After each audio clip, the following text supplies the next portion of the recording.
오늘 설 연휴, 설 당일이죠? 친지분들 많이 오셨나요?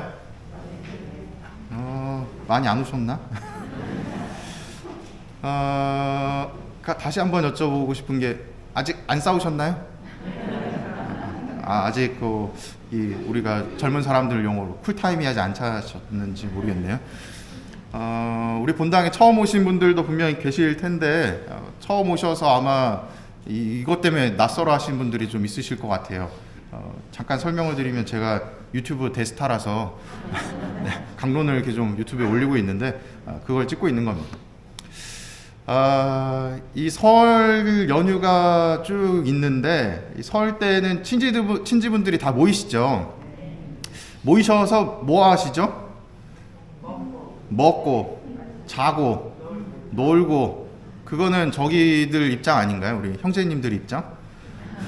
우리 자매님들도 놀고 먹고 자고 하세요? 아니시죠? 못 놀고 못 자고 뭐 그러시죠? 이 명절 때에 친척분들이 이렇게 쭉 모이시면 주로 이제 싸운다고 이야기를 많이 해요. 제가 또 인터넷에 또 찾아봤죠. 왜 싸우나 찾아봤더니 연령대별로 그 주제가 다르다고 이야기를 하죠. 여러분들 다 아시는 내용입니다. 10대일 때는 뭐 때문에 싸울까요? 잔소리, 주로 하는 잔소리가 뭐예요? 여러분들 하시는 거 생각해 보세요. 공부 잘하냐? 너 반에서 몇 등 하냐? 점수가 어떻게 되냐? 어느 대학 갈 거냐? 이런 얘기들 하겠죠. 20대 때는 무슨 얘기를 할까요? 그렇죠. 너 졸업하고 뭐 할 거냐? 그리고 또 빠르면 뭐 요즘에 뭐 만나는 사람은 있냐? 만나는 사람 있으면 그래 뭐 결혼은 생각하고 있냐? 30대가 되면 또 무슨 얘기 할까요? 이제 결혼. 야, 이제는 가야 된다. 남들은 다 손주 보는데 엄마는 이게 뭐냐? 아빠는 이게 뭐냐? 엄마도 이거 좀 손주 좀 안고 싶다. 이런 얘기를 하실 거고. 40대에도 듣는 잔소리가 있을까요? 혹시 뭐 그런 집이 있으실지도 모르죠. 이제는 독립해라. 뭐. 이런 어떤 잔소리들이라고 하는 것들을 쭉 살펴보면 대부분 10대, 20대, 30대까지예요. 40대를 넘어가면 잔소리를 듣는다는 분들은 잘 없는 것 같아요. 왜냐? 이 친지분들이 이제 모이시면 40대가 되는 순간에 이제는 잔소리를 받는 입장이 아니라 하는 입장으로 바뀌기 때문에, 잔소리를 왜 할까 제가 고민을 해봤거든요. 오늘 설이라 강론을 딴 걸 복음 내용을 이야기할까 하다가 이런 조금씩 생각나는 단상들을 좀 말씀드리면 좋겠다 싶어서 생각을 해봤는데, 제 입장을 한번 생각을 해봤어요. 제가 10대일 때에 친척분들이 저한테 했던 잔소리는 뭘까요? 놀랍게도 없었습니다. 왜 없었을까요? 쟤는 뭐 신학교 갈래니까, 그러니 뭐 어느 대학 갈 거야? 라는 질문도, 공부 잘하냐? 라는 질문도 없었어요. 왜냐하면 신학교 갈 성적이 됐기 때문에. 그래 뭐 잔소리를 안 들었죠. 신학교를 딱 들어갔어요. 들어가서 이제 명절 때마다 친척들이 모이시잖아요. 근데 저는 잔소리를 들어본 기억이 거의 없어요. 실제로 살찐 거 말고는 들어본 적이 없거든요. 살 좀 빼야 되지 않겠냐 뭐 이런 얘기는 많이 들었는데, 그거 외에는 들어본 적이 없어요. 왜일까요?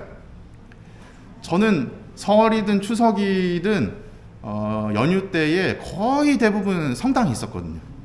모임을 가질 수가 없었어요. 왜냐하면 신부님이 어디 신학생이 성당 밖으로 나가냐고 성당에서 숙식을 했기 때문에. 그래서 뭐 자주 만나지를 못했는데, 가끔 만난다 하면 이 친지분들이 이제 뭐 물어보실 거 아니에요. 20대 때 하는 그 질문들 뭐죠? 졸업하고 뭐 할 거냐? 뭐 만나는 사람은 있냐? 저한테 해당이 되나요? 졸업하면 뭐 사제가 될 거고, 또 만나는 사람은 없을 거고, 그러니 저한테 던질 질문들이 없는 거죠. 그래서 반대로 이 사촌 누나들 형들한테는 많은 질문들이 오고 갑니다. 그러면서 이제 뭐가 생겨요? 싸움이 생기는 거죠. 간혹 저한테도 뭔가 질문을 던져요. 뭐 신학교 생활은 어떠냐, 뭐 이러저러한 질문을 던져요. 제가 뭐라고 막 답변을 해요. 그러면 그분들이 답변한 내용을 가지고서 또 질문을 던지느냐? 못 던져요. 왜? 모르니까. 그래서 30대가 돼서는 어땠을까요? 30대가 되면 이제 뭐 애는 언제 낳을 거냐? 뭐 애를 제가 낳을까요? 그러니 저는 잔소리를 들어본 적이 없어요. 이 설 명절 때 너무 행복한 생활을 하고 있죠. 이러한 잔소리를 왜 할까? 이제 저 입장에서 가만히 생각해 보면서 답을 얻은 것이 무엇이냐면, 놀랍게도 저는 이러한 답을 도출을 했습니다. 서로에게 관심이 없어서. 이상하다. 관심이 있으니까 이런 애정 표현도 하는 건데 라는 생각을 하시겠죠? 정말로 관심이 있다 생각해 보세요. 정말로 관심이 있으면 1년에 한 번, 두 번 만나서 그렇게 민감한 질문들을 서슴없이 할 수 있을까요? 이미 관심이 있으면 전화든 만나서든 거기에 관해서 걱정이 됐으면 이야기를 하고 해결 방법을 같이 나누고 고민을 했을 거예요. 근데 이 추석 명절 때에, 설 명절 때에 만나서 그러한 불쾌한 질문들을 던지는 이유가 무엇이냐? 어색하니까. 마치 이런 거예요. 야, 오늘 날씨 어때? 라는 식의 가벼운 이야기를 던지려고 하는데 내가 상대방을 아는 게 없잖아요.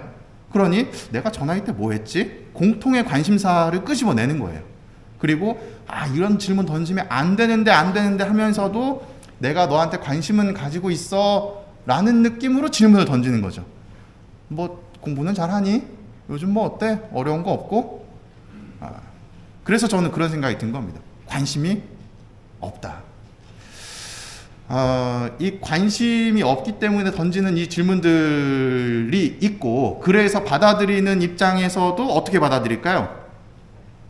평소에 이러저러한 관계가 있으면 나 요즘에 그때 얘기했던 거 있잖아. 요즘에 취업 준비하는 거 그 원서 냈다는 거 있잖아. 그거 잘 안 됐어.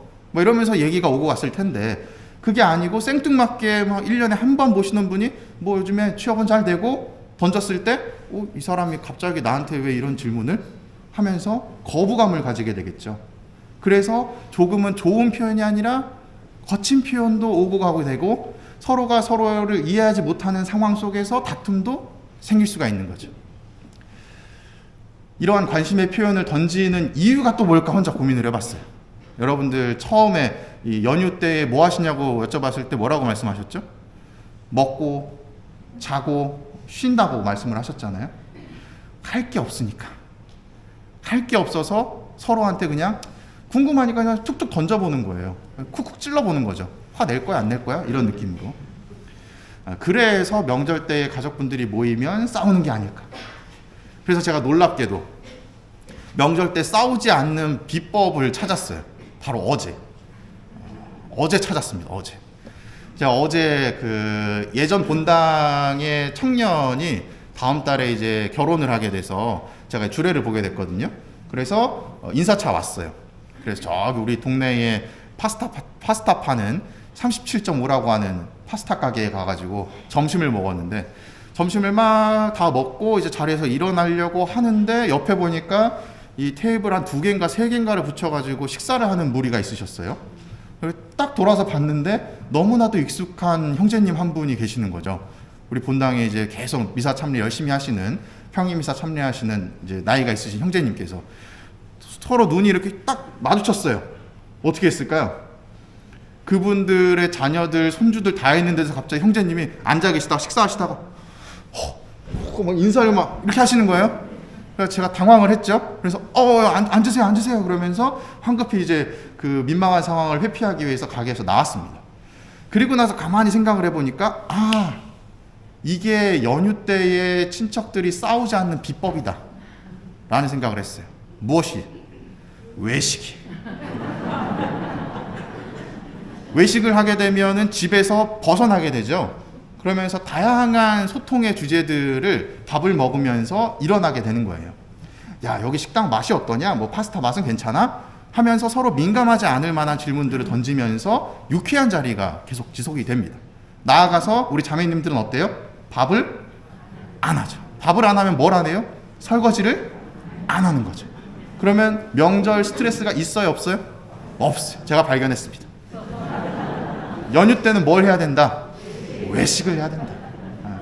어제 이렇게 말씀을 드렸더니 어떤 또 나이가 좀 있으신 자매님이 오셔가지고, 신부님 우리 친척들이 20명인데 어떻게 외식을 해요? 막 이러시는 거예요. 그러면서 옆에 이제 며느님 분들이 한 2분이 저 옆에서 막 이러시더라고요.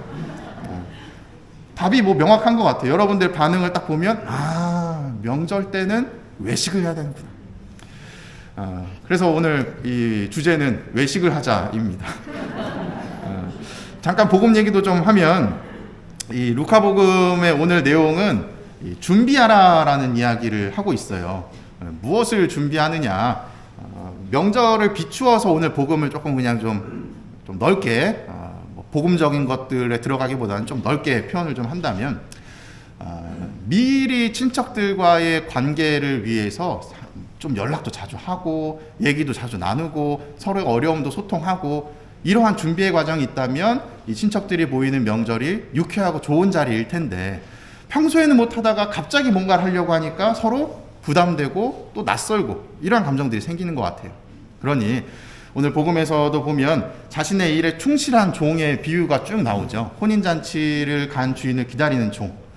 혼인잔치는 지금 우리 보면 뭐 언제 결혼합니다 하면 보통 12시, 1시 반으로 예식이 잡히잖아요. 그게 아니라 이 이스라엘 사람들은 한 9일, 10일간을 혼인잔치를 했어요. 그리고 혼인잔치의 시작을 낮 시간에 한 게 아니라 저녁 시간을 시작을 해서 새벽까지 밤새서 혼인잔치를 계속 지속적으로 했습니다. 왜냐하면 넓은 그 먼 곳에서 사람들이 다 걸어왔기 때문에 어느 날 하루에만 잔치가 이루어질 수가 없었던 거죠. 그래서 그런 사람들이 잔치를 벌이다가 다시 집으로 돌아올 때에도 가만히 생각을 하면 언제 돌아오게 될까요? 새벽 늦게도 올 수도 있고 밤늦게도 올 수도 있고 아침에도 올 수 있고 그 시간은 정해지지가 않은 거죠. 그때 그 주인을 맞이하려고 자신의 이 본분에 충실한 종, 그 종을 봤을 때 주인의 마음은 어떠냐? 그 피곤함을 감싸고 집으로 돌아왔을 때 자기를 위해서 따뜻한 물을 마련하고 목욕물을 받아서 씻을 준비를 해주고 식탁에 밥을 차리고 있는 그 종을 볼 때 얼마나 감사함을 느끼느냐. 그래서 우리는 항상 종처럼 준비하고 있어라 라는 이야기를 오늘 복음에서 해주고 있는 겁니다. 마찬가지로 이 연휴 때에 오늘 하루 뭔가를 다 쏟아서 주변 친지들한테 관심을 보이려고 하는 모습이 아니라 미리미리 자주 연락하면서 관계를 맺었다면 오늘의 이 날은 더 기쁜 날이 되었을 수 있겠죠.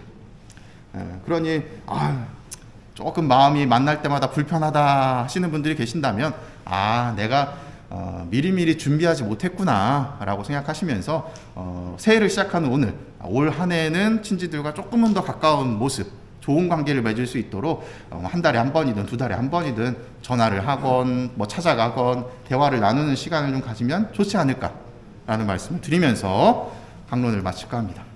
오늘 강론의 주제는 뭐라고 말씀드렸죠? 그렇죠.